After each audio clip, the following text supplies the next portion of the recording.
The howling wind carried the infant's cries across the barren plains of Colorado Territory. 1873. As Fiona Murray clutched her starving baby closer to her chest, trying desperately to shield the tiny body from the biting autumn chill.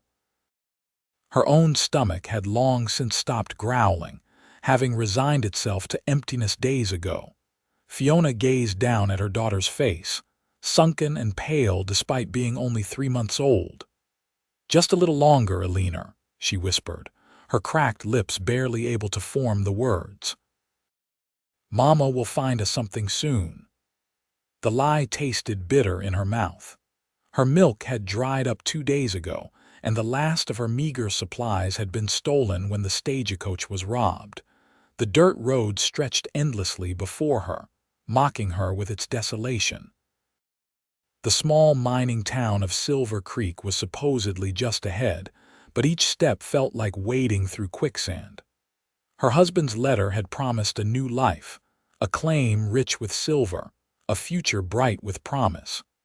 Then came the telegram. Mine collapse, no survivors, condolences from the company. The future she journeyed west for had vanished in an instant. Eleanor's cries weakened, which frightened Fiona more than the loud wailing. Weak cries meant her baby was losing strength. "No, no, no," she murmured, stopping to rock the infant. "Stay with me, my little love." The sound of hoofbeats made her turn, instinctively clutching Eleanor tighter. A man on horseback approached, his form silhouetted against the setting sun. Fiona tensed, ready to run despite her exhaustion. The stagecoach robbery had taught her to be wary of strangers on this frontier. The rider slowed as he neared, and Fiona could make out a lean figure beneath a dust-covered hat. His horse, a sturdy chestnut mare, snorted and pawed at the ground. "Madam." His voice was deep but gentle, tinged with concern. "You all right out here? Town's still 5 miles ahead." Fiona swallowed hard, pride battling with desperation. Eleanor gave another weak cry, making the decision for her. "My baby," she said, her voice breaking. "She needs food. I haven't been able to. I can't." The man dismounted in one fluid motion, and as he approached, Fiona could see his face clearly for the first time. He was younger than she'd expected, perhaps 30, with sun-weathered skin and kind eyes beneath the brim of his hat. His beard was neatly trimmed, and despite the trail dust coating his clothes, there was something dignified about him. "Name's Preston Wilder," he said, keeping a respectful distance. "I've got provisions in my saddlebag. Not much, but you're welcome to share." Preston approached his horse and returned with a small bundle. He unwrapped it to reveal a loaf of bread, a hunk of cheese, and a canteen of water. "I don't have milk for the little one," he said apologetically, "but we can soak some bread in water. It might help until we reach town." Fiona fought back tears as she watched Preston tear off a small piece of bread, soften it with water, and offer it to her. "Try giving her just a little," he suggested. "Small bits at a time." With trembling fingers, Fiona took the moistened bread and pressed it gently to Eleanor's lips. The baby's instincts took over and she began to suckle at the offering. "There we go," Preston said, a smile warming his features. "She's got spirit." Fiona looked up at him, unable to express her gratitude in words. Instead, she accepted the piece of cheese he offered and took a small bite, closing her eyes as the flavor flooded her mouth. It had been so long since she'd eaten anything substantial. "Thank you," she finally managed. "I'm Fiona Murray. This is Eleanor." Preston nodded. "You got people in Silver Creek, Mrs. Murray?" The question made her throat tighten. "My husband had a claim there. He died in a collapse 3 weeks ago. I was coming to collect his things." She hadn't actually formulated a plan beyond reaching the town. With no money, no family, and a baby to care for, her future was as barren as the landscape around them. Something shifted in Preston's expression recognition, perhaps, or shared understanding of loss. "The Bonanza mine," Fiona nodded, surprised. "I was there that day. Helped with the rescue efforts." He removed his hat, revealing dark hair streaked with premature gray at the temples. "I'm sorry, Mrs. Murray. Your husband was a good man. He spoke of you often." Fresh tears spilled onto Fiona's cheeks. "You knew Thomas." We worked neighboring claims. "He was always showing us your picture, talking about how his wife and new baby would be joining him soon." Preston replaced his hat, giving Fiona a moment to compose herself. "Let me take you into town. You can ride and I'll walk alongside." "I couldn't possibly." "I insist," Preston said firmly. "Night's coming, and it gets mighty cold out here."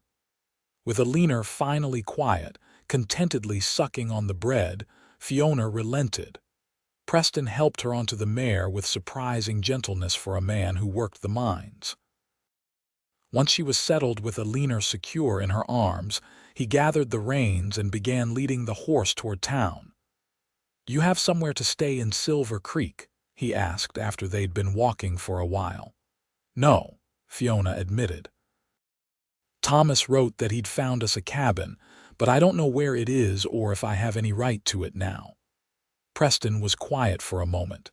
"Mining company probably claimed it back. They're quick about such things." He glanced up at her. "There's a boarding house run by a widow named Mrs. Hollister.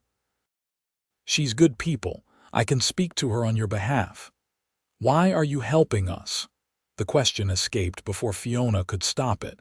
Preston continued walking, his eyes on the path ahead. "Out here we look after each other. It's the only way to survive." After a pause, he added, "And I made a promise to your husband. The day of the collapse, when we knew there wasn't much hope left. He asked me to make sure his family was taken care of if they ever came west." Fiona clutched Eleanor closer, overwhelmed by this stranger's kindness and the knowledge that Thomas had thought of them even in his final moments. "I don't know how I'll repay you," she said softly. "No need to think on that now," Preston replied.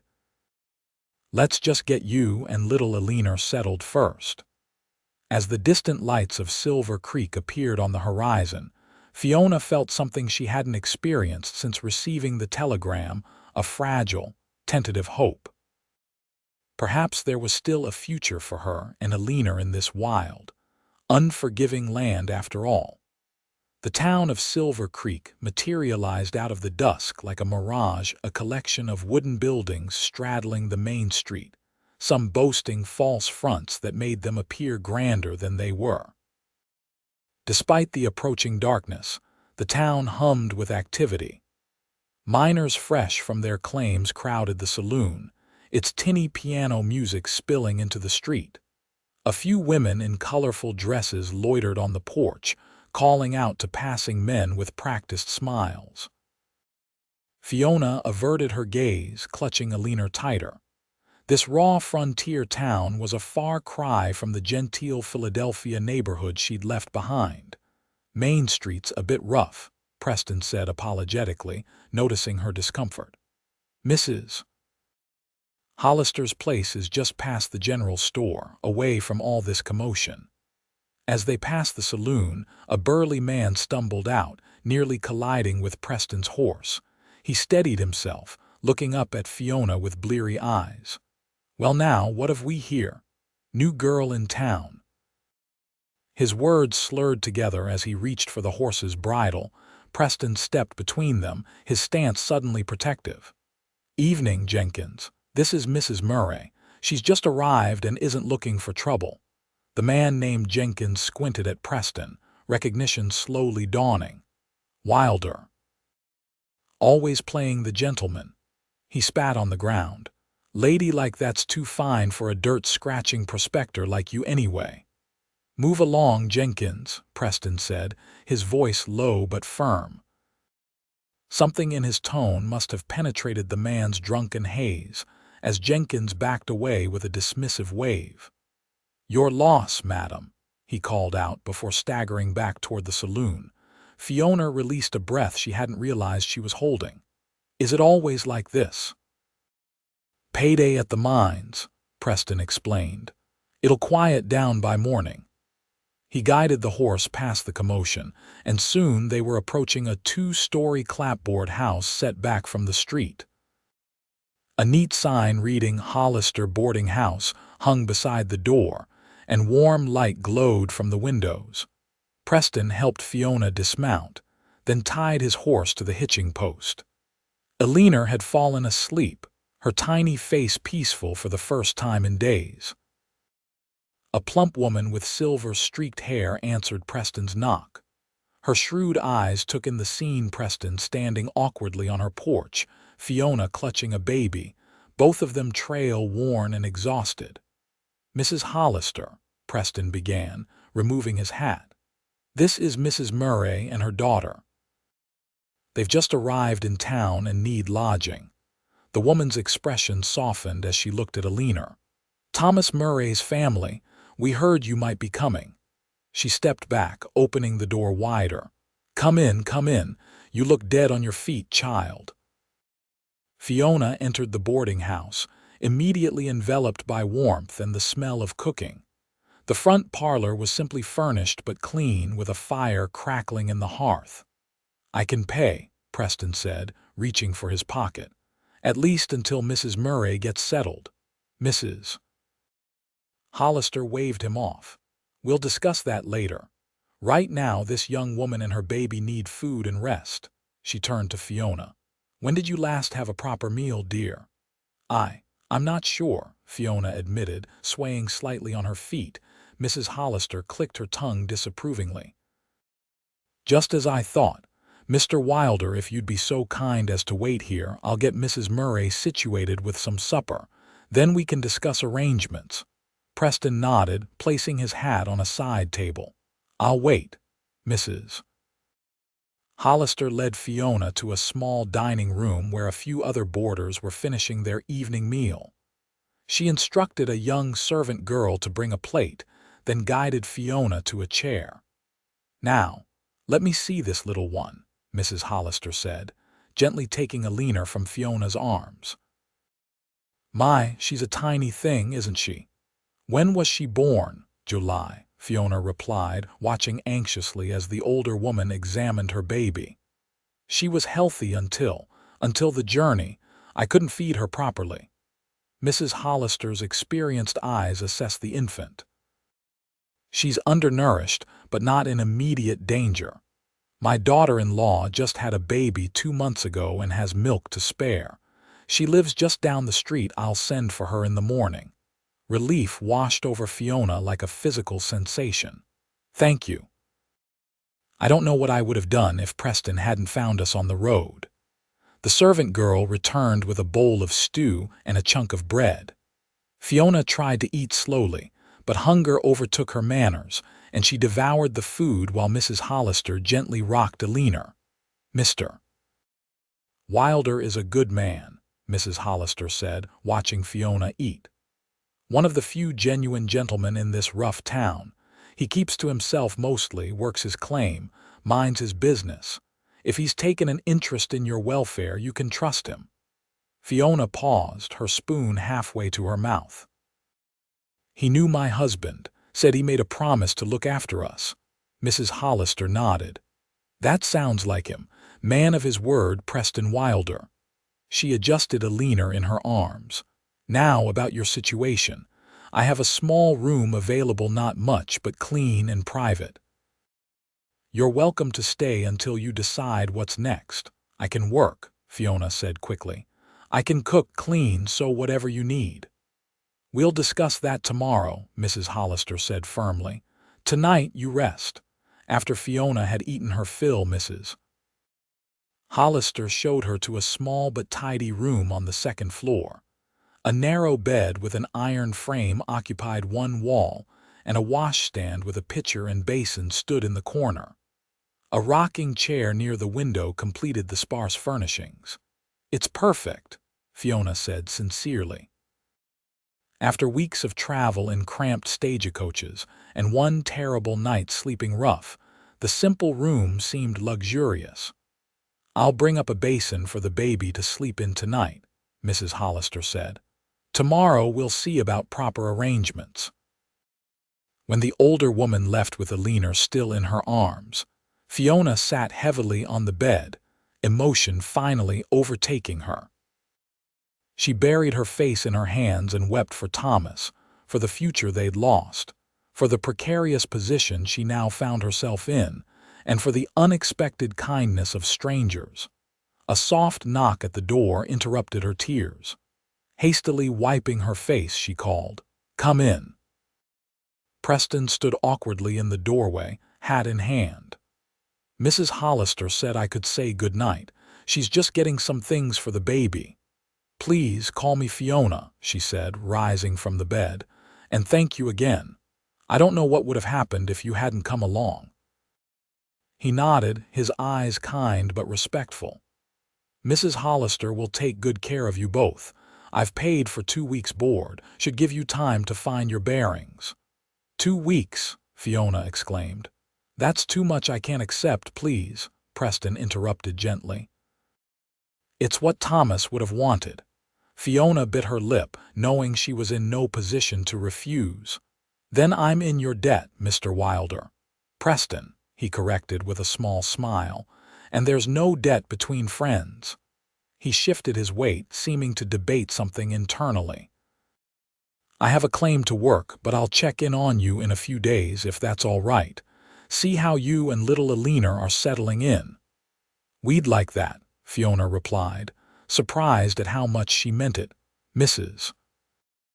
Hollister appeared behind Preston with Eleanor in one arm and a small wooden box lined with blankets in the other. "Your makeshift cradle, Mrs. Murray, and this little one is ready for a proper night's sleep." Preston stepped aside to let the landlady pass. "I'll be going then. Good night, Fiona." "Mrs. Hollister." "Good night, Preston," Fiona said softly, watching as he placed his hat on his head and disappeared down the hallway. After settling Eleanor in her temporary cradle and listening to Mrs. Hollister's instructions about breakfast in the morning, Fiona was finally alone. She stood at the small window, looking out at the now quiet main street of Silver Creek. Somewhere out there was the claim Thomas had been so proud of, the life he had planned for them. And somewhere out there was Preston Wilder, the stranger who had saved them with nothing more than bread and kindness.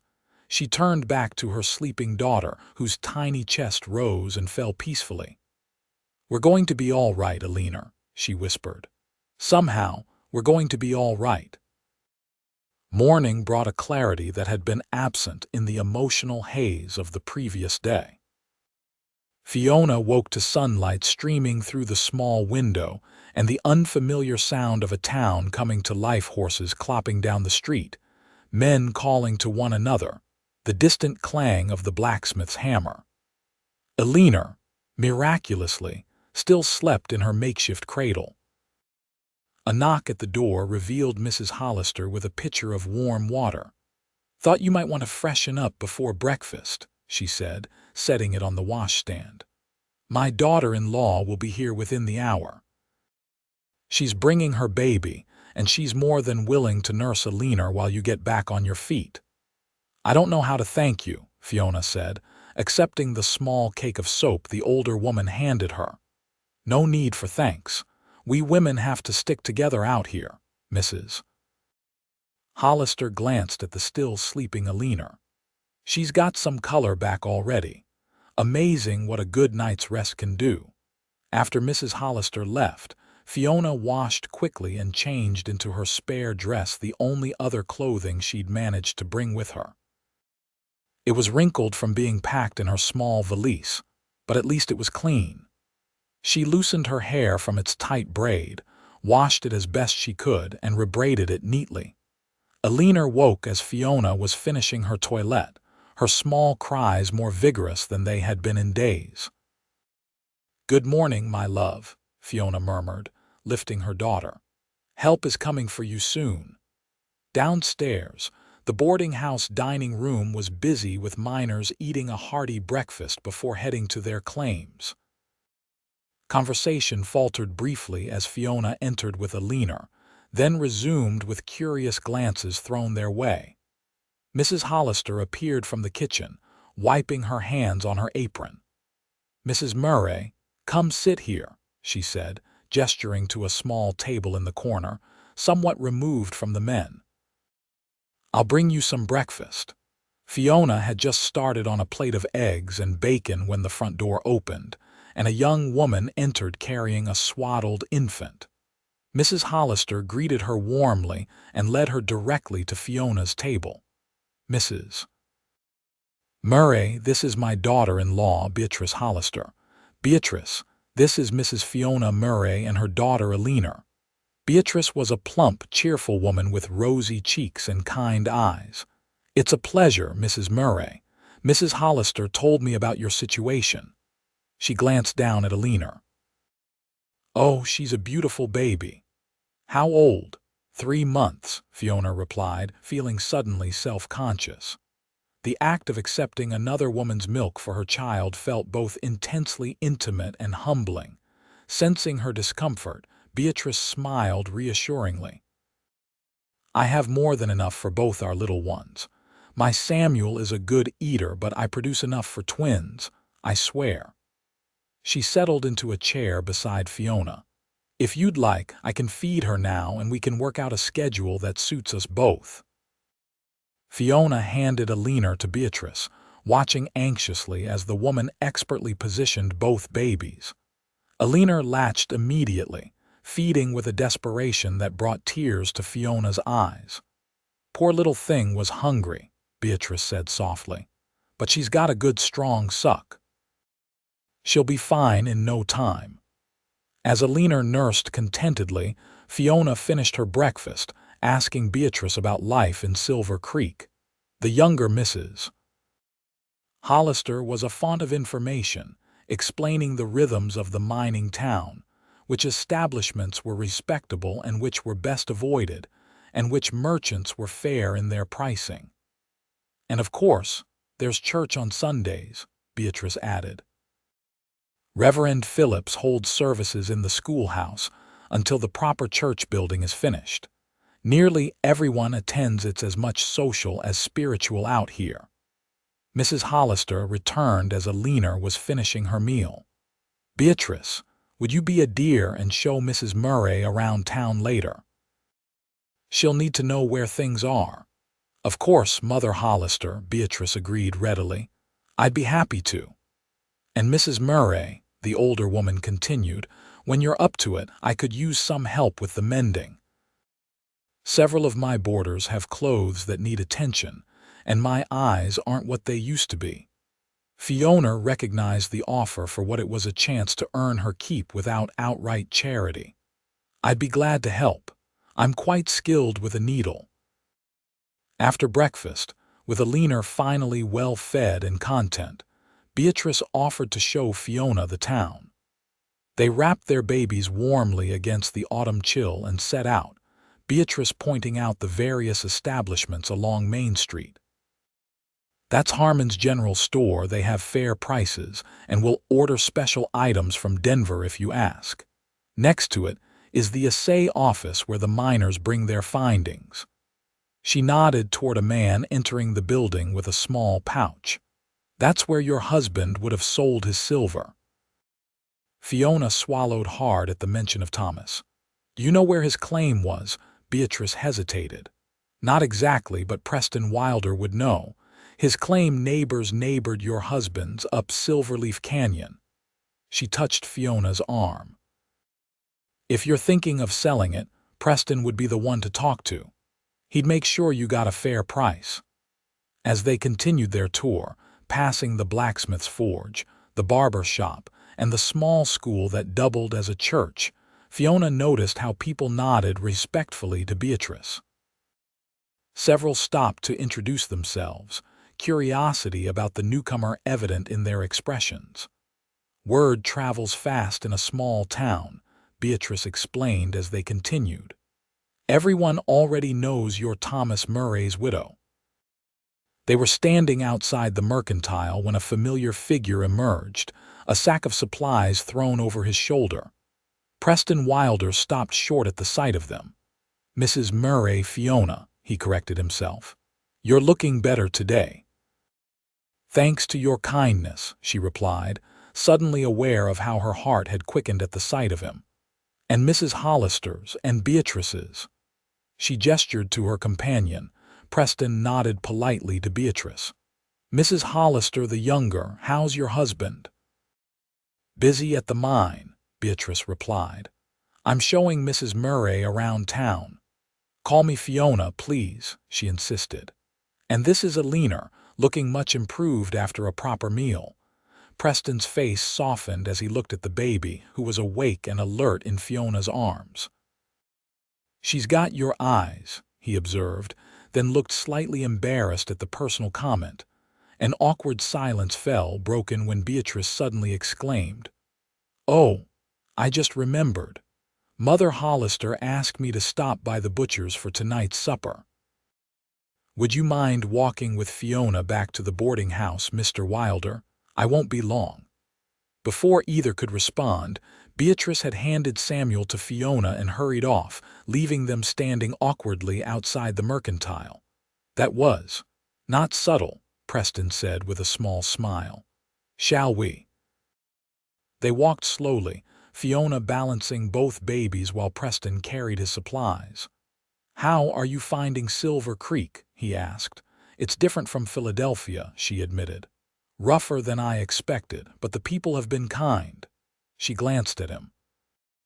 "Beatrice mentioned you might know about Thomas's claim."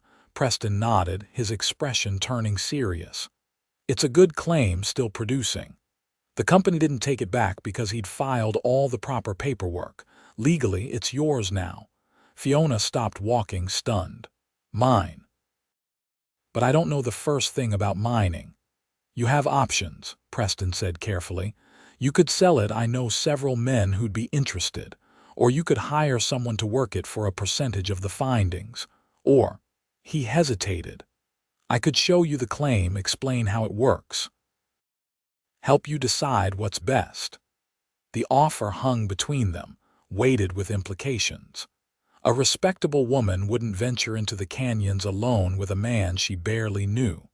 Yet Preston had already proven himself trustworthy, and the claim represented her only potential source of income.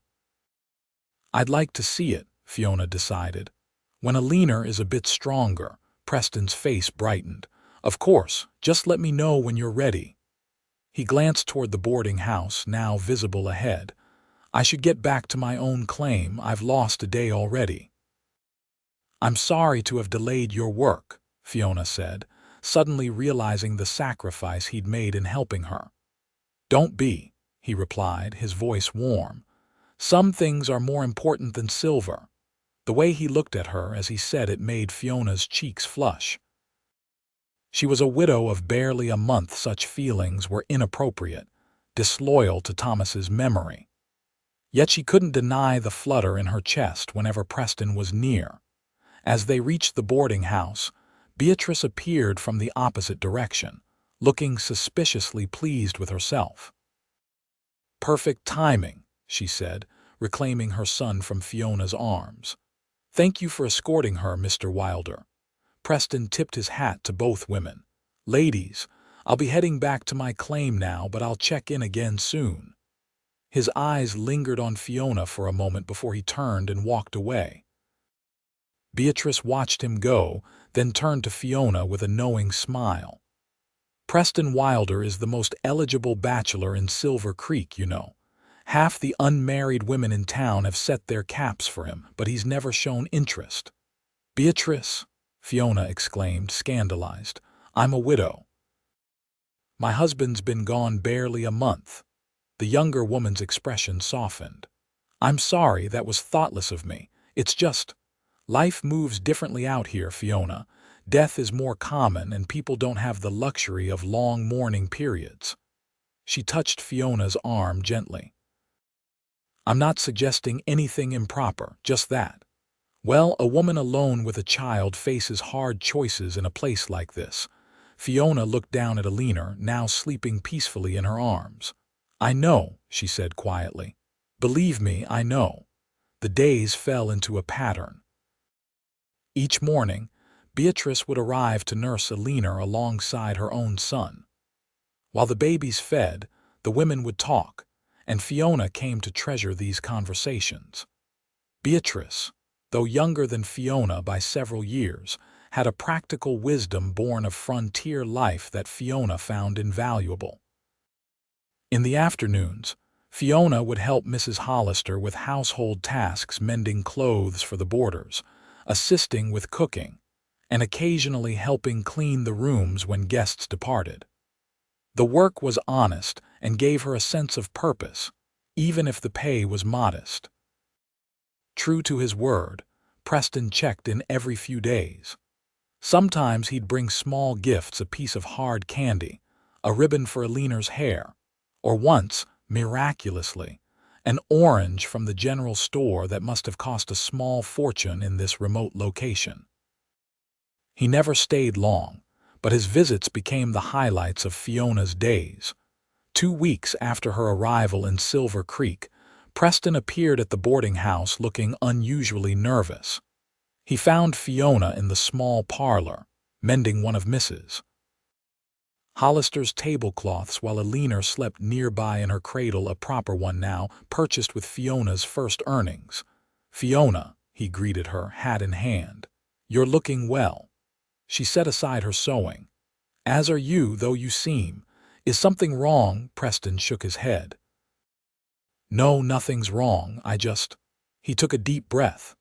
"I thought it might be time to show you Thomas's claim if you're interested. The weather's fair and it's not too far. We could be there and back before sunset." Fiona glanced at Eleanor. "I'd need to bring her. And Beatrice has already fed her for the day." "I thought of that," Preston said, producing a small glass bottle with a rubber nipple from his coat pocket. "Mrs. Hollister mentioned these are sometimes used when a mother can't nurse. Beatrice could express some milk before we go." The thoughtfulness of the gesture touched Fiona deeply. Preston had not only remembered her concern but had found a practical solution. "You've thought of everything," she said softly. "Not everything," he admitted with a self-deprecating smile. "Mrs. Hollister informed me in no uncertain terms that we can't go alone. It wouldn't be proper. She's insisted on sending her nephew along as a chaperone." Fiona couldn't help but laugh. "She's very protective." "Of your reputation, yes." Preston's expression grew more serious. "And rightly so. You're establishing yourself here, Fiona. People's good opinion matters." An hour later, they set out on horseback, Fiona riding side saddle on a gentle mare borrowed from the livery, Eleanor secured to her chest with a length of cloth in the way Beatrice had shown her, Preston on his own horse, and a gangly youth of about 16, Mrs. Hollister's nephew, Frank, bringing up the rear on a mule. The trail wound through stands of aspen trees, their leaves turning golden in the autumn light. As they climbed higher into the foothills, the air grew crisper and the views more spectacular. Fiona found herself breathless, partly from the altitude but mostly from the wild beauty surrounding them. "It's magnificent," she said as they paused to rest the horses at a bend in the trail. "I can see why Thomas loved it here." Preston, who had been pointing out landmarks and explaining the geography, looked pleased. "It gets under your skin," he agreed. "The freedom of it. Back east, a man is judged by his family name, his connections. Out here, it's what you can do, what you can endure." "And women?" Fiona asked. "How are they judged?" Preston considered this. "Harshly, sometimes," he admitted. "There aren't many respectable women out here. Those who come either follow their husbands or are looking for husbands." He glanced at her. "Or they're like you, finding their way after loss." Before Fiona could respond, Frank called from behind them, "Mr. Wilder, are we nearly there?" "My mule's getting ornery." Preston smiled apologetically at Fiona. "Just around the next bend. You'll see the entrance to Thomas's mine first, then mine is about 50 yards further up." As they rounded the curve in the trail, a small clearing came into view. A crude wooden structure stood at the base of a rocky slope, a narrow opening visible behind it. A weathered sign reading Murray's Hope hung above the entrance. "Thomas named it after you," Preston said quietly. "Said you were his hope for a better future." Tears sprang to Fiona's eyes. She dismounted with Preston's help, Eleanor still sleeping peacefully against her chest, and approached the mine entrance. The small cabin beside it was little more than a tool shed, but it had been built with care, the logs neatly notched, the roof solidly constructed. "He built this himself," Preston explained, following her. "Said he wanted a proper place to store his equipment, somewhere dry where the tools wouldn't rust." Fiona ran her hand along the rough-hewn logs. "He was always good with his hands." She turned to Preston. "Can we go inside the mine? Is it safe?" "The entrance is safe enough. It's well timbered." He glanced at Eleanor. "But the air gets poor further in, not good for the baby." They compromised, with Fiona standing just inside the entrance while Preston explained the basics of silver mining, how Thomas had followed a vein of ore into the mountain, the tools he'd used, the process of extracting the silver-bearing rock. "And it's still producing?" Fiona asked, trying to understand the practical implications. Preston nodded. "The vein is narrow but rich. Thomas was pulling out enough to make a decent living, better than decent, actually. He was saving to build you a proper house in town." The revelation made Fiona's heart ache anew for all that might have been. "And now, what happens to it? That's for you to decide," Preston said. "Like I mentioned before, you could sell it, hire someone to work it, or—" He hesitated. "Or what?" Preston met her gaze directly. "Or I could work it for you alongside my own claim, for a percentage of the findings. It would mean splitting my time so the work would go slower, but you'd keep ownership." The offer stunned Fiona. "Why would you do that?" "Because Thomas was my friend," Preston said simply. "And because I made him a promise." Before Fiona could respond, Eleanor began to fuss, squirming against the fabric that bound her to Fiona's chest. "I think she's hungry," Fiona said, reaching for the bottle they'd brought. Preston nodded toward a flat boulder near the mine entrance. "You can sit there. I'll check on my claim while you feed her. Frank can stay with you." As Preston disappeared up the trail, Fiona settled on the boulder and adjusted Eleanor to feed her from the bottle. The baby took to it readily, and Fiona found herself marveling at how much stronger her daughter had grown in just 2 weeks. Frank, clearly uncomfortable with the intimate scene, mumbled something about checking on the horses and retreated to the edge of the clearing. Alone with her thoughts, Fiona gazed out at the spectacular view. The valley spread below them, the small town of Silver Creek visible in the distance, surrounded by mountains that seemed to stretch forever. This wild, beautiful country had claimed her husband's life, yet it offered her a chance at a new beginning. Preston's offer to work Thomas's claim was generous, more than generous. It represented security, a steady income, a future for her and Eleanor.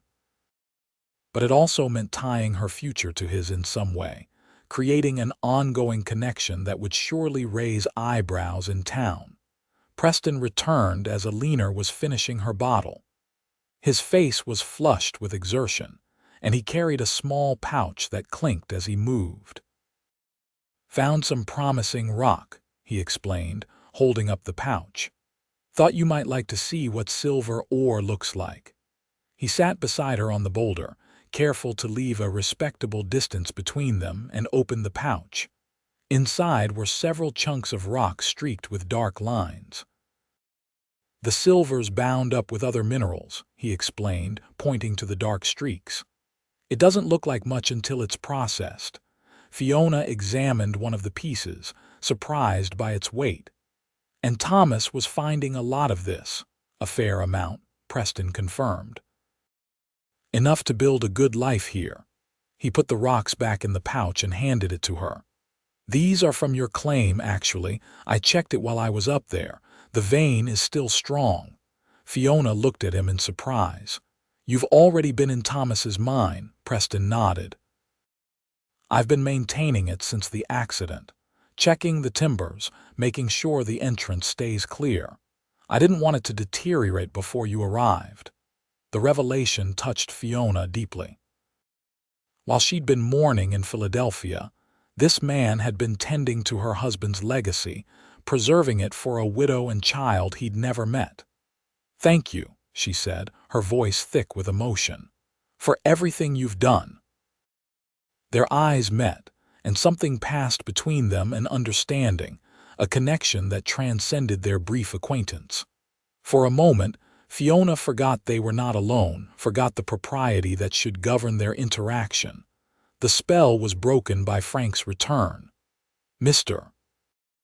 Wilder, we should head back soon if we want to reach town before dark." Preston stood, clearing his throat. "You're right, Frank." He offered Fiona his hand to help her up. "We can talk more about the claim later when you've had time to think." The ride back to Silver Creek was quieter, each lost in their own thoughts. As they approached the boarding house, the setting sun painted the western sky in spectacular shades of orange and pink. Preston helped Fiona dismount, his hands lingering at her waist a moment longer than necessary. "Think about my offer," he said quietly. "No rush to decide." Fiona nodded, suddenly reluctant to end the day. "I will." As she watched him lead the horses away, Eleanor sleeping contentedly against her chest, Fiona realized that for the first time since receiving news of Thomas's death, she was thinking about the future with something other than dread. And whether she wanted to admit it or not, Preston Wilder featured prominently in those thoughts. The following Sunday, Fiona attended church services for the first time since arriving in Silver Creek. Dressed in her best and only good dress, with Eleanor in a gown Beatrice had kindly loaned her, Fiona felt a strange mixture of anxiety and determination as she entered the schoolhouse that served as the town's church. Conversations hushed momentarily as she walked in, curious eyes taking in the widow and her infant. Beatrice, spotting her from a pew near the front, waved her over enthusiastically. "You came," she exclaimed as Fiona slid in beside her. "I'm so glad." Nearly everyone attends on Sundays. It's the best way to become part of the community. Looking around, Fiona could see the truth in this. The simple room was packed with a diverse crowd, miners in their Sunday best, merchants and their families, a few elegantly dressed women who must be the wives of mine owners or other prominent citizens. Even some of the saloon girls sat in the back, their colorful dresses subdued for the occasion. As Reverend Phillips began the service, Fiona found her attention wandering, her eyes searching the congregation for a particular face. She spotted Preston near the back, standing because the pews were full.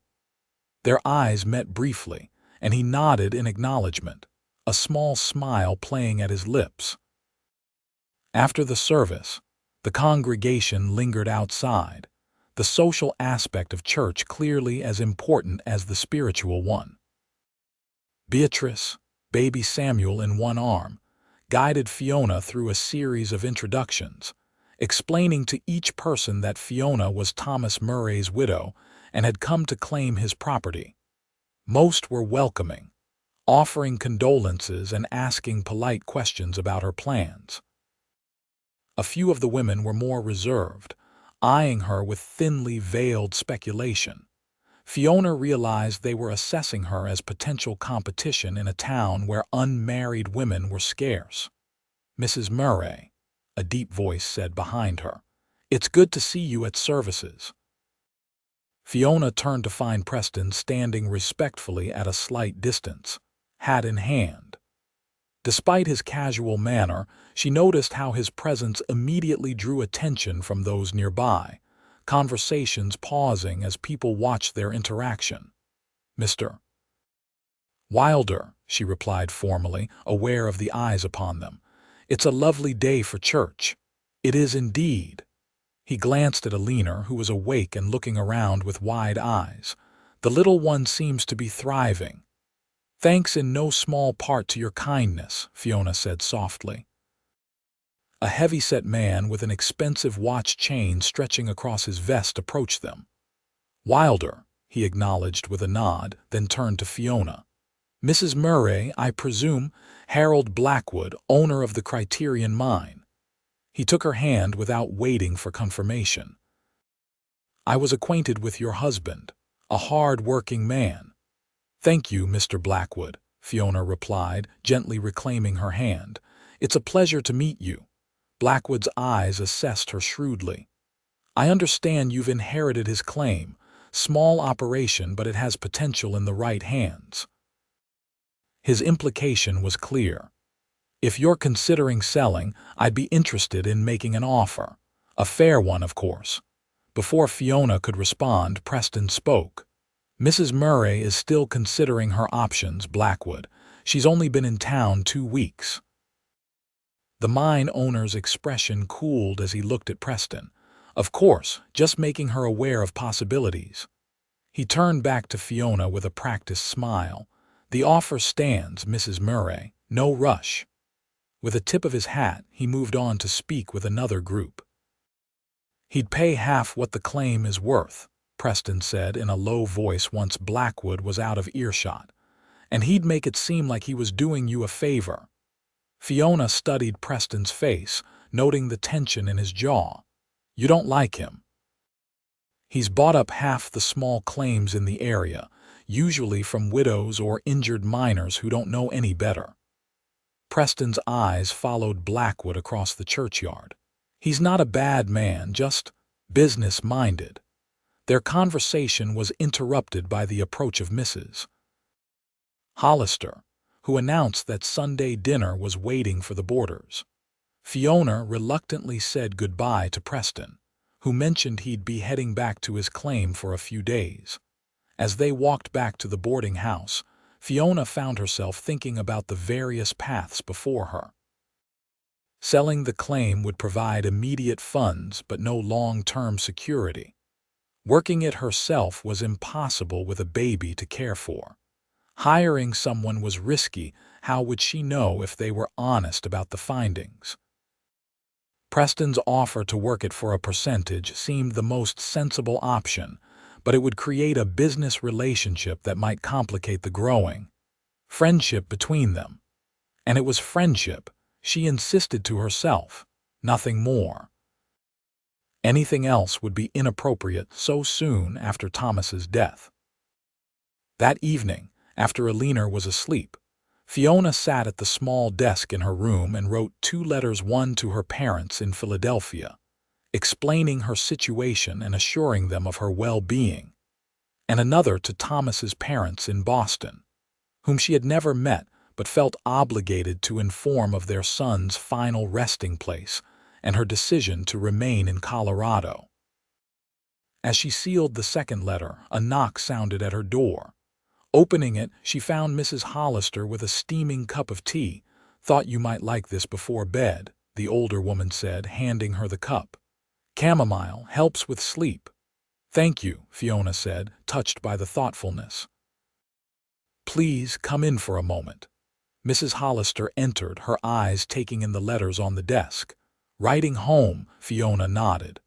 "My parents weren't supportive of my marriage or our decision to move west, but they should know where I am." "Family is family," Mrs. Hollister agreed sagely.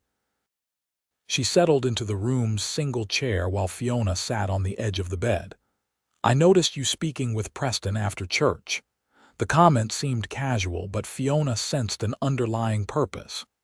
"Yes, he's been very kind, helping me understand Thomas's claim." Mrs. Hollister studied her over the rim of her spectacles. "Preston Wilder is a good man. Honest, hardworking, not like some in this town." She paused. "He seems to have taken a particular interest in your welfare." Fiona felt heat rise to her cheeks. "He was Thomas's friend. He feels responsible for us." Perhaps, the older woman conceded. But I've known Preston for 3 years and I've never seen him look at anyone the way he looks at you. Mrs. Hollister, Fiona exclaimed, embarrassed. I'm a recent widow. Such thoughts are inappropriate. The landlady's expression softened. Forgive an old woman's directness, my dear. Out here, life is shorter and harder than back east. We don't have the luxury of long mourning periods or elaborate courtship rituals. She reached over to pat Fiona's hand. I'm not suggesting anything improper, just keep an open mind about your future. That's all. After Mrs. Hollister left, Fiona stood at the window, looking out at the quiet street below. The older woman's words echoed in her mind, stirring thoughts and feelings she had been trying to suppress. Was it disloyal to Thomas to feel this connection to Preston? Was it merely gratitude confused with deeper emotion? Or was it something real, something that might offer her and Eleanor a second chance at family? Eleanor stirred in her cradle, whimpering softly. Fiona went to her, lifting the baby and cradling her close. What should we do, little one? She whispered. What would your father want for us? The answer came to her with surprising clarity. Thomas had always wanted their happiness above all else. He had brought them west for a better life, a fresh start. He wouldn't want them to live in perpetual mourning or uncertainty. Decision made. Fiona returned to the desk and began a third letter, this one to the mining office in Denver, formally claiming ownership of Thomas's mine and declaring her intention to continue its operation with Preston Wilder as her partner. Tomorrow, she would discuss terms with Preston when he returned from his claim. It was a business arrangement, she told herself firmly. Nothing more, at least for now. 4 days passed with no sign of Preston. Fiona tried not to worry, reminding herself that miners often spent days at their claims, especially when the weather was favorable. Still, she found herself watching the road from her window, hoping to catch a glimpse of his familiar figure. On the 5th day, as Fiona was helping Mrs.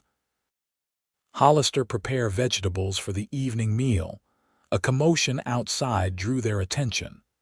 Looking through the kitchen window, they saw Preston's horse trotting into town, but something was wrong. The animal was riderless, its saddle askew. Mrs. Hollister gasped. That's Preston's mare. Fiona's heart lurched. Without thinking, she ran outside, heedless of the curious stares from passers-by. The horse had stopped in front of the livery stable, where the owner, a grizzled man named Silas, was examining it with concern. What happened? Fiona demanded, breathless from her run. Where's Preston? Silas looked up, his weathered face grim. Don't know, madam. Horse came in on her own. No sign of Wilder. He pointed to a dark stain on the saddle. That's blood, fresh enough. Fiona felt the world tilt beneath her. We have to find him. He could be hurt. Already organizing a search party, Silas assured her. Several of the men are saddling up now. By the time Fiona returned to the boarding house, the search party was already leaving town. 6 men on horseback, led by Silas, heading toward the trails that led to the mining claims. Mrs. Hollister, who had followed Fiona outside, guided her back inside with a gentle hand. There's nothing you can do now except wait and pray, she said, her voice kind but firm.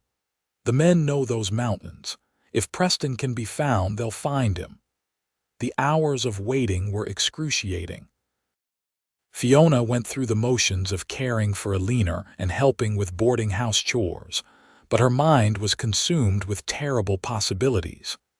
Preston injured, bleeding, perhaps dying alone on the mountainside. Preston set upon by bandits or wild animals. Preston trapped in a mine collapse like Thomas. Night fell with no news. Most of the boarders retired to their rooms, but Fiona remained in the parlor, unable to sleep.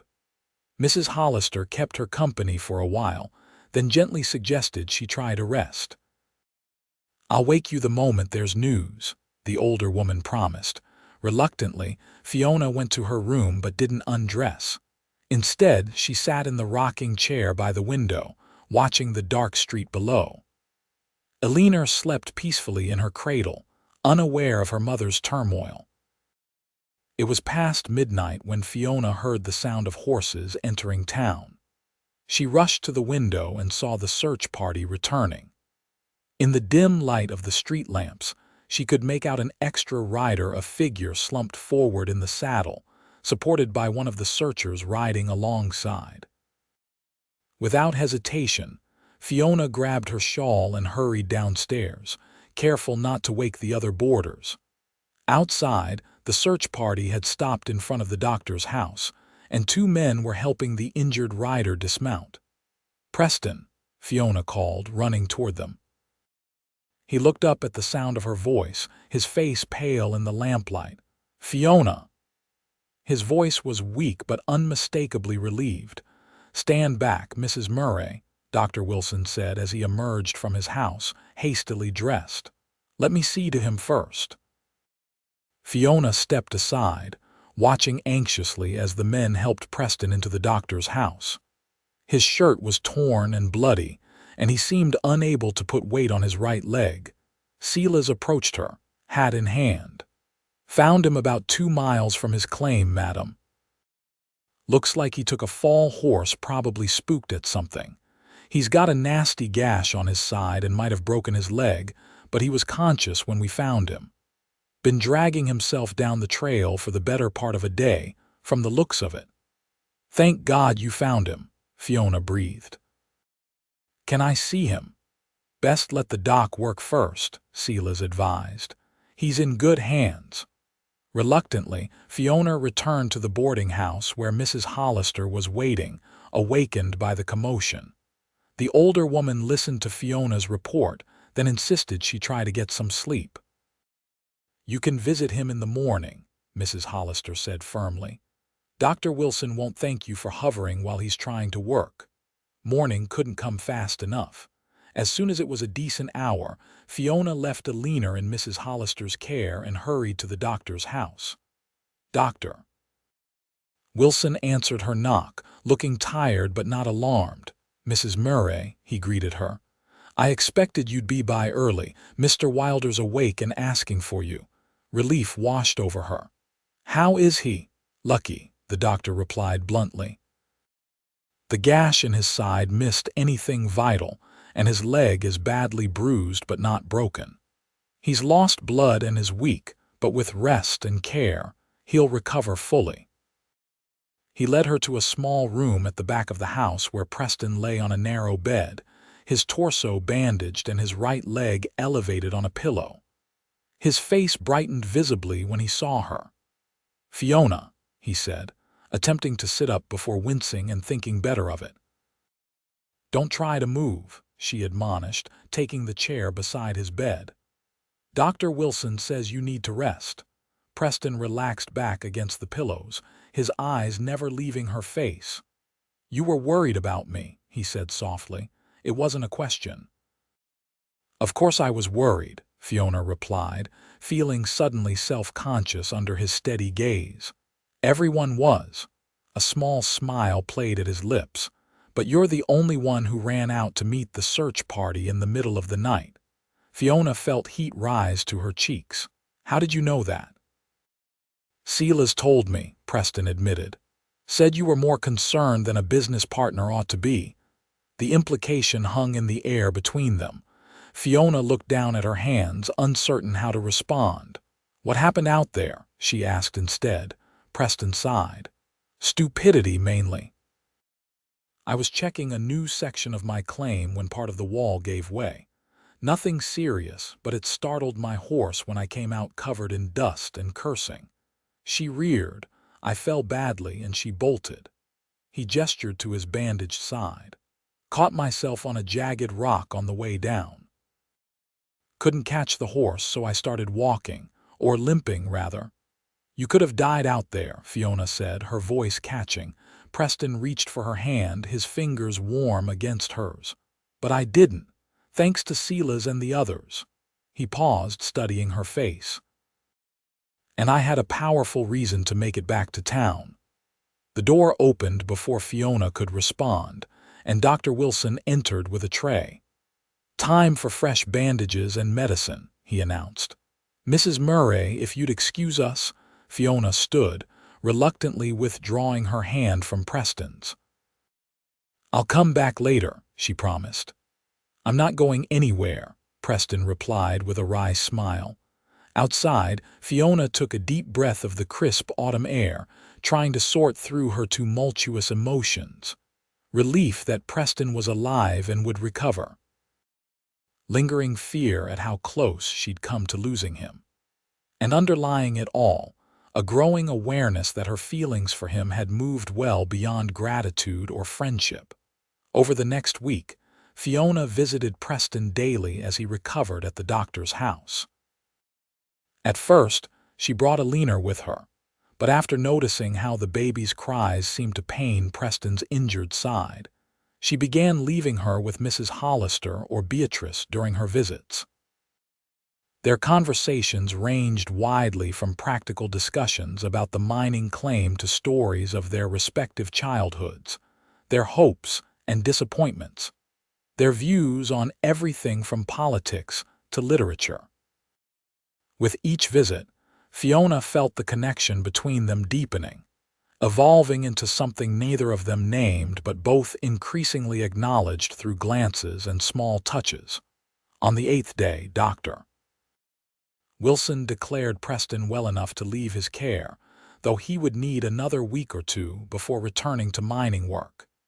"He needs a quiet place to finish his recovery," the doctor told Fiona. "Somewhere he can rest without straining his injury." "He can stay at the boarding house," Fiona suggested immediately. "I'm sure Mrs. Hollister would agree," and so it was arranged.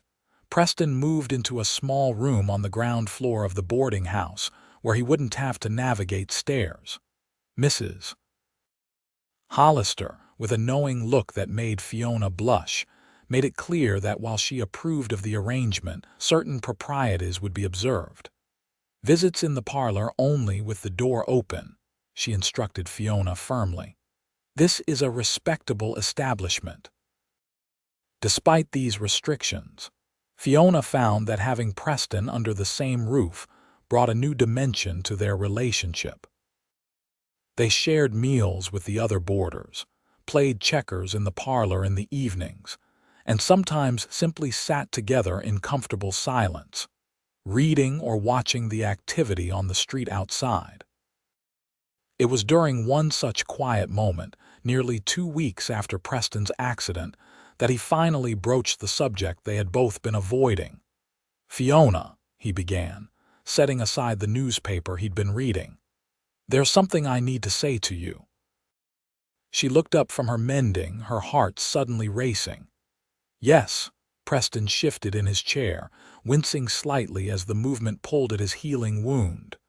"I've been thinking about what happens when I'm well enough to return to my claim." "Oh." Fiona tried to hide her disappointment. She had been hoping for a different conversation entirely.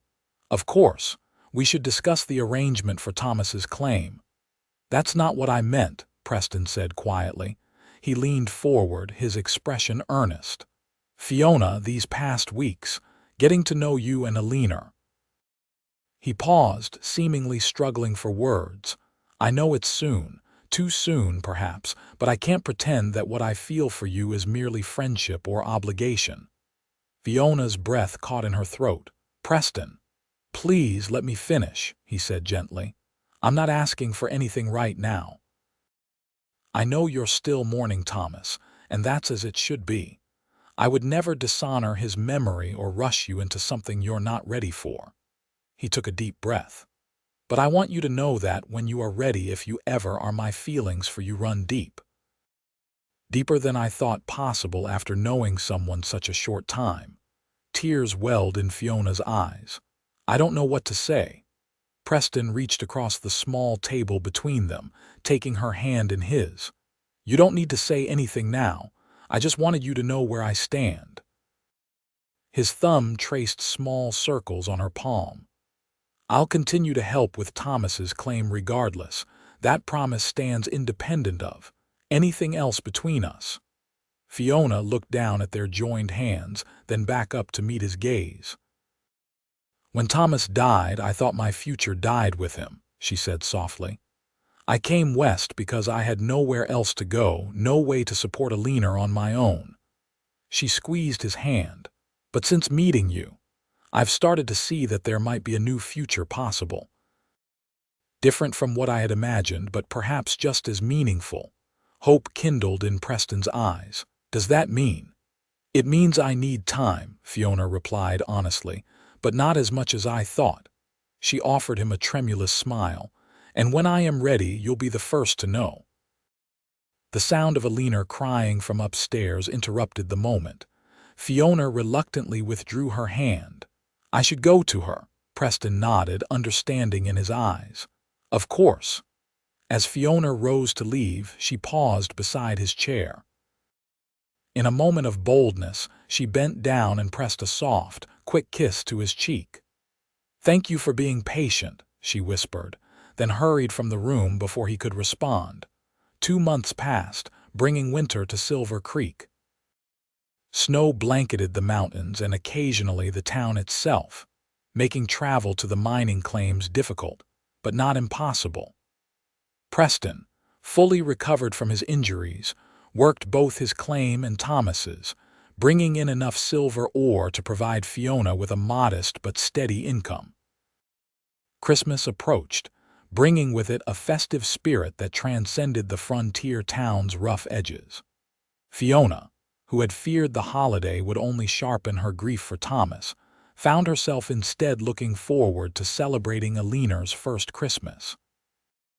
The baby, now 7 months old, was thriving, plump-cheeked, bright-eyed, and beginning to babble her first attempts at words. In the weeks since their conversation in the parlor, Fiona and Preston had settled into a comfortable routine.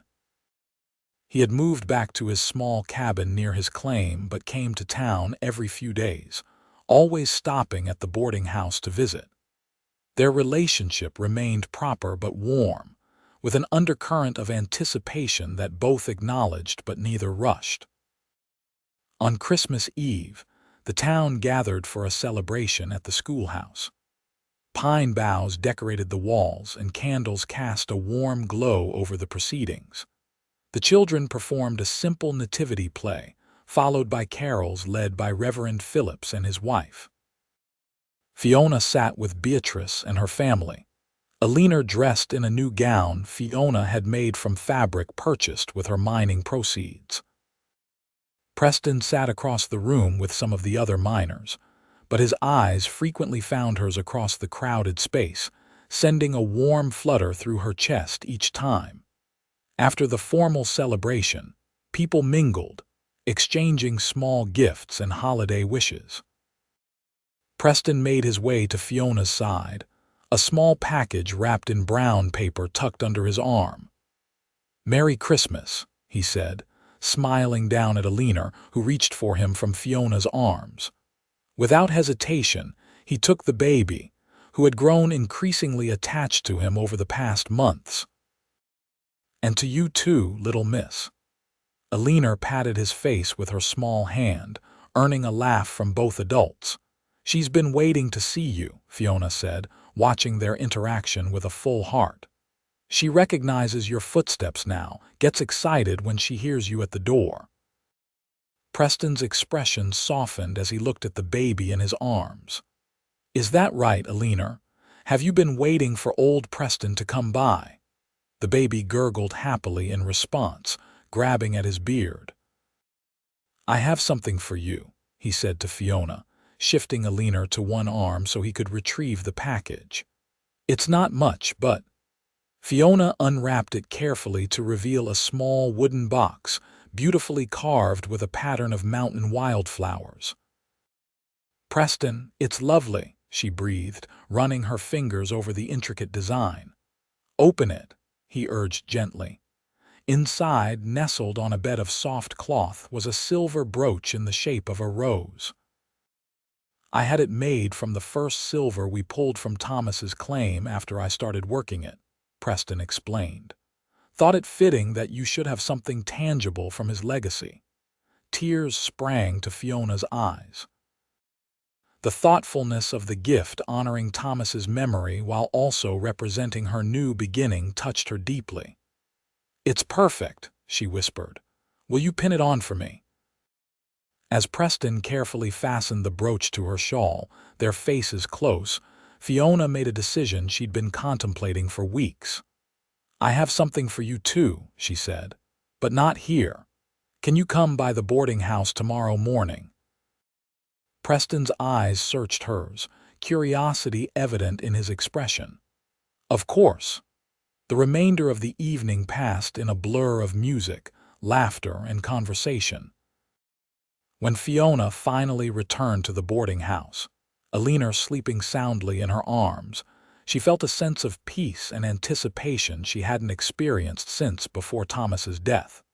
Tomorrow would mark a new beginning, a step forward into a future she was increasingly eager to embrace.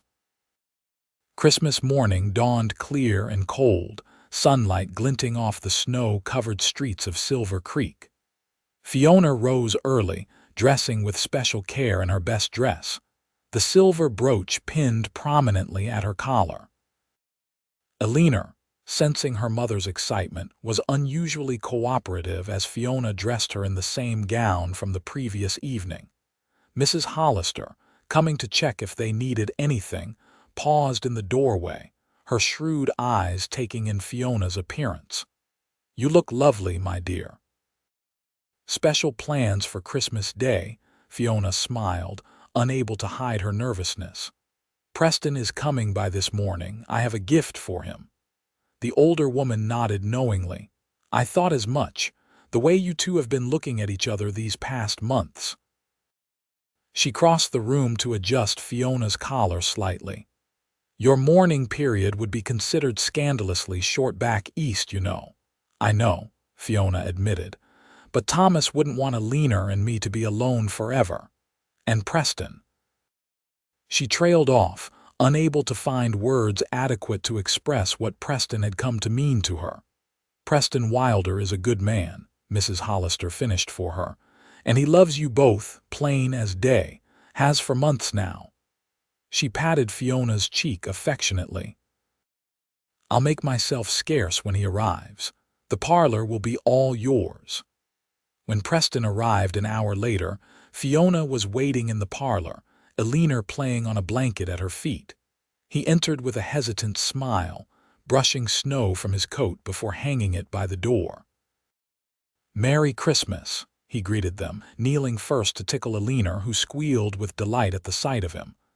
"And how are my favorite ladies this morning?" "Merry Christmas, Preston," Fiona replied, her voice steadier than she felt. "We're well. Better for seeing you." He sat beside her on the small sofa, close enough that their shoulders nearly touched. "You said you had something for me," Fiona nodded, suddenly nervous. "It's not something I can wrap." She took a deep breath. "Preston, these past months since you found us on the road, you've become so important to Eleanor and me. More than a friend, more than a business partner." Preston's expression grew intent, hope kindling in his eyes. "Fiona, please let me finish," she said, unconsciously echoing his words from months before. "I know it hasn't been very long since Thomas died. Some would say it's too soon for me to have feelings for another man." She met his gaze directly. "But life here isn't like it was back east.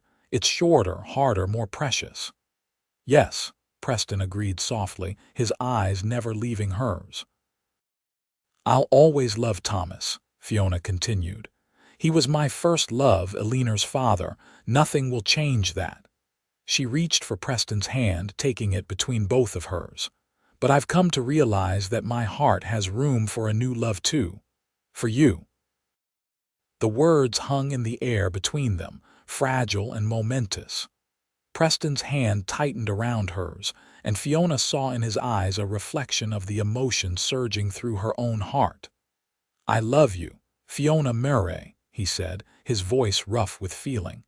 You and Eleanor both have almost since the day I found you on that road." He lifted his free hand to gently touch her cheek. "Are you sure about your feelings? About being ready?" "I'm sure," Fiona replied without hesitation. "I love you, Preston Wilder. And I'm ready for whatever comes next for us to build a future together. The three of us." Preston's face broke into a smile of such joy that Fiona felt her heart might burst. Slowly, giving her every opportunity to pull away, he leaned forward and pressed his lips to hers in a gentle, questioning kiss. Fiona responded, her hands moving to his shoulders as the kiss deepened, becoming an affirmation of all they'd left unspoken these past months. When they finally parted, both slightly breathless, Eleanor's curious babble from the floor made them laugh. Preston reached down to lift the baby onto his lap. "What do you think, Eleanor? Would you mind terribly if I asked your mama to marry me?" Eleanor responded by grabbing his nose, making both adults laugh again. Preston looked back at Fiona, his expression turning serious despite the baby's antics. "I know this isn't the most romantic proposal, but, Fiona Murray, would you do me the honor of becoming my wife? Let me be a father to Eleanor, a partner to you in all things." "Yes," Fiona whispered, tears of joy spilling onto her cheeks. "Yes, I will marry you, Preston." He kissed her again, Eleanor happily squirming between them, creating a perfect tableau of the family they would soon officially become. Later, as they walked through the snowy streets of Silver Creek, Preston carrying Eleanor while Fiona held his arm, they made plans. They would be married in the spring, once the worst of winter had passed. Preston would build onto his cabin, creating a proper home for them near both mining claims. Fiona would continue to oversee Thomas's claim now with Preston working both properties. "It won't be an easy life," Preston cautioned as they stood looking out over the valley, the town spread below them. "Mining is uncertain work, and the winters are harsh up here." Fiona leaned against his shoulder, watching Eleanor's fascination with the falling snow. "I don't need easy," she replied. "I just need this, you, Eleanor, a chance to build something meaningful together." Preston pressed a kiss to her temple. "When I shared my bread with you that day on the road, I never imagined I was finding my family. And when I accepted that bread for my starving baby, I never imagined I was meeting the man who would help me build a new life," Fiona responded, turning to face him fully. "Life has a way of bringing us exactly what we need, even in our darkest moments." As they stood together on that Christmas day, the small family that had been formed through loss, chance, and growing love looked toward a future bright with promise. The silver in the mountains would sustain them, but it was the bond between them forged in desperation and kindness, tempered by shared grief and blossoming joy that would truly be their treasure. Spring came to the Colorado mountains in a riot of wildflowers and rushing streams as the snowmelt fed the valleys below. By May of 1874, Preston had completed the additions to his cabin, transforming the simple structure into a cozy three-room home perched on a ridge overlooking both mining claims. The main room served as kitchen and living area, with a stone fireplace that Preston had built himself. A small bedroom for Fiona and Preston adjoined it, with a slightly smaller room for Eleanor across the way. It was simple but solid, built with the same care and attention to detail that characterized everything Preston did. Their wedding took place on the first truly warm day of spring, with the aspen trees leafing out in brilliant green against the blue Colorado sky. The entire town of Silver Creek turned out for the occasion. The ceremony held in the newly completed church building that had been under construction when Fiona first arrived. Beatrice helped Fiona prepare, bringing a crown of wildflowers for her hair and lending her a lace shawl that had been her own mother's. "Something borrowed," she explained with a wink. Mrs. Hollister contributed something old, a handkerchief that had belonged to her grandmother while Dr. Wilson's wife provided something new in the form of a pair of fine leather gloves ordered specially from Denver. And your brooch from Preston is silver, so that covers something blue, Beatrice concluded, stepping back to admire her handiwork. Silver isn't blue, Fiona pointed out, laughing. Beatrice waved this away. Close enough. We make do with what we have out here. Eleanor, now 10 months old and recently taking her first tentative steps, was dressed in a gown Fiona had made from the same fabric as her own dress. The baby gurgled happily as Beatrice's mother-in-law entertained her, seemingly unaware of the significance of the day but content to be surrounded by friendly faces. Reverend Phillips performed the ceremony with dignified simplicity, his words about building a life on the foundation of mutual respect and love resonating deeply with both Fiona and Preston. When it came time for the vows, Preston's voice was steady and sure, his eyes never leaving Fiona's face as he promised to love and cherish her all the days of his life. Fiona's voice trembled slightly with emotion, but her conviction was evident to all who witnessed the exchange. After the ceremony, the celebration moved to the grounds outside the church, where tables had been set up and loaded with food contributed by nearly every household in town.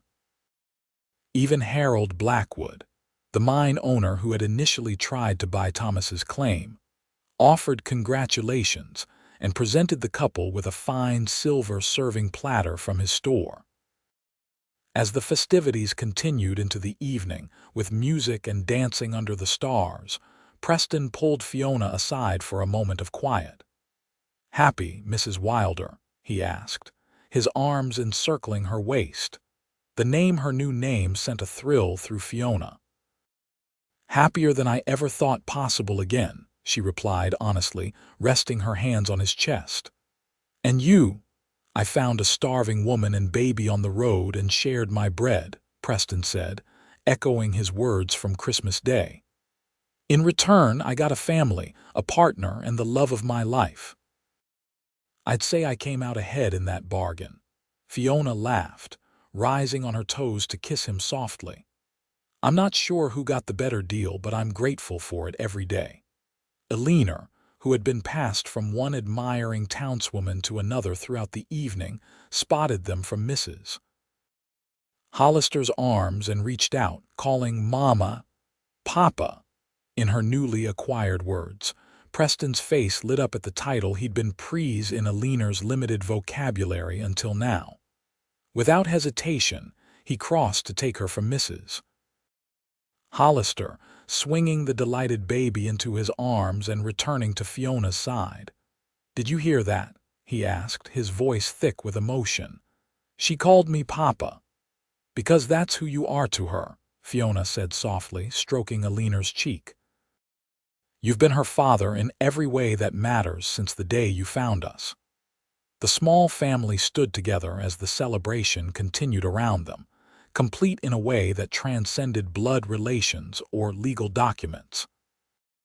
What had begun with an act of kindness on a dusty road had blossomed into a bond that would withstand the harsh realities of frontier life. Later that night, after the celebration had wound down and they had returned to their new home, Eleanor sleeping soundly in her room, Fiona stood at the window looking out at the moonlit mountains. Preston came up behind her, wrapping his arms around her waist and resting his chin on her shoulder. "What are you thinking about so seriously, wife?" he asked, pressing a kiss to the side of her neck. Fiona leaned back against him, savoring the solid warmth of his presence. "About journeys," she replied, "and how the most difficult ones sometimes lead us exactly where we need to be." Preston turned her in his arms to face him. "When I found you on that road, you looked so lost, so desperate. I never could have imagined then that you would become the center of my world." And I never imagined that the stranger sharing his bread would become the man I couldn't imagine living without," Fiona responded, reaching up to trace the line of his jaw with gentle fingers. As they sealed this truth with a kiss, the silver moon casting its gentle light through the window, both knew that whatever challenges lay ahead, the unpredictable nature of mining, the hardships of frontier life, the ordinary trials of marriage and family, they would face them together, their bond forged in the crucible of loss and renewed hope. The bread Preston had shared on that fateful day had nourished more than a starving baby. It had planted the seeds of a family that would put down deep roots in the Colorado soil, their lives as intertwined and essential to each other as the aspen trees that shared a single root system across the mountainsides. And in the years to come, as their family grew with the addition of 2 more children, twin boys born exactly 2 years after their wedding day, Fiona and Preston would often tell the story of their meeting, of bread shared in desperation, and the family found in its wake. It was a story of the West at its best, not the violence and lawlessness that often characterized frontier tales, but the kindness, resilience, and community that made survival possible in a harsh but beautiful land. For in the end, it wasn't silver or gold that proved to be the true treasure of the West, but the bonds formed between people who chose to face its challenges together, finding in each other the strength, love, and hope needed to build a life worth living.